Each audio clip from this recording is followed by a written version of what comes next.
के पास जो है चेक पॉइंट होते हैं, ठीक है? चेक पॉइंट होता है और वहाँ पे चेक ये करता है हेलो, हेलो, हेलो।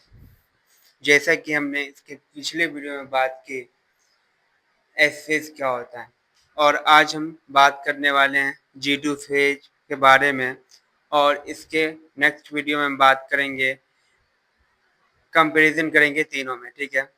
तो आज हम जी2 फेज़ को बहुत ही डिटेल में समझ लेते हैं और इसके बाहर कुछ नहीं आने वाला। तो चलिए स्टार्ट करते हैं जी2 फेज़। तो अगर मैं बात करूँ जी2 फेज़ तो इसको मैं क्या कहता हूँ? इसको कहता हूँ क्या ये गैप 2 है या जी से ग्रोथ 2 भी हम याद रख सकते हैं।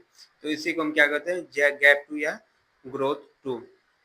यहाँ पे मेनली क्या होता है? अगर हम इसको देखें फिर से ये डायग्राम बनाते हैं। ये क्या था? एम, ये जी1, ये एस, ये जी2। अब यहाँ पे ये पकड़ लेते हैं जी2 फेज़। इससे पहले हम क्या बात की ये और ये कर दिया। अब जी2 फेज़ को अगर हम पकड़े तो क्या है?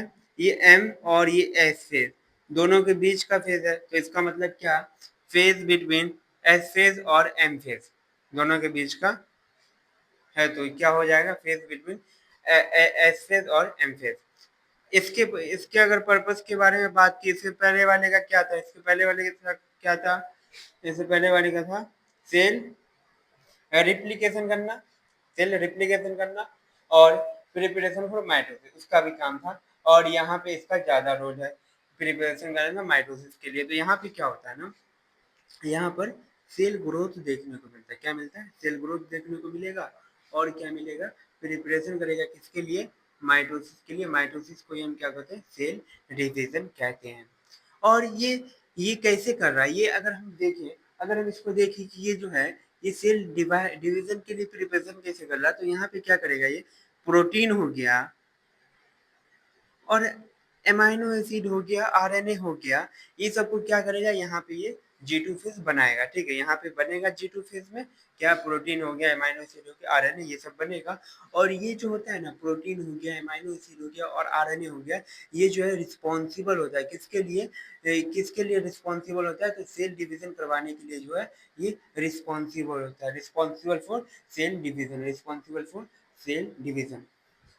इसके बाद हम बात कर लेते हैं कि इसके पास जो है चेक पॉइंट होते हैं, ठीक है? चेक पॉइंट होता है और वहाँ पे चेक ये करता है कि जैसे हमने एस फेज़ में क्या बनाया था? एस फेज़ में जो है हमने डीएनए रिप्लिकेशन किया था और वहाँ पर जो वो डीएनए रिप्लिकेशन हुआ, वो जो डीएनए कॉपी हुआ, उसको अब वहाँ पे जाकर के चेक किया जाएगा कि ये अगर मतलब ये जो है, ये डैमेज फ्री है या नहीं।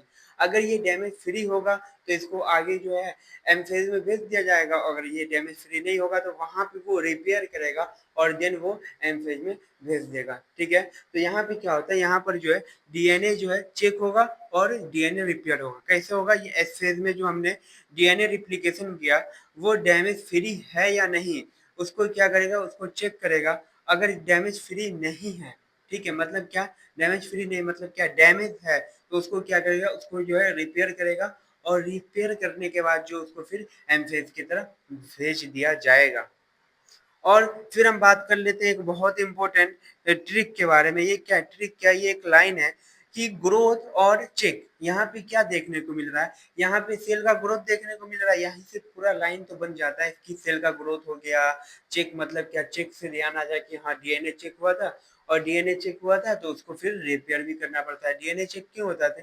क्योंकि वो डैमेज फ्री है या नहीं, यही देखना होता था।